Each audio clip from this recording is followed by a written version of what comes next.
ഇടപ്പള്ളി ചങ്ങമ്പുഴ പാർക്കിനടുത്ത് ഗായത്രി കല്യാണ മണ്ഡപത്തിനോട് ചേർന്ന് വർഷങ്ങളായിട്ട് വേനൽക്കാലത്ത് സംഭാര വിതരണം ചെയ്യുന്ന ഒരു കാഴ്ചയാണ് കേട്ടോ. വേനൽക്കാല ചൂടിനെ ഒരു താൽക്കാലിക ശമനം എന്ന രീതിയിൽ വളരെയധികം ആളുകൾ ഇവിടെ വന്ന് ഈ സംഭാരം വാങ്ങിക്കുടിക്കാറുണ്ട്. ഇന്ന് ഞാൻ അതുവഴി പോയപ്പോൾ വണ്ടി നിർത്തി ഞാനും ഒരു ഗ്ലാസ് സംഭാരം വാങ്ങി കുടിച്ചപ്പോൾ എടുത്ത ഒരു വീഡിയോ ആണ്. എല്ലാ വർഷവും സമ്മർ സീസണിൽ കൊടുക്കാറുണ്ട്.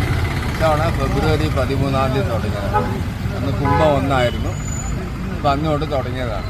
ഞങ്ങൾ സൺഡേസ് ബ്രേക്ക് എടുക്കാറുണ്ട്. ബാക്കി എല്ലാ ദിവസവും ഉണ്ട്.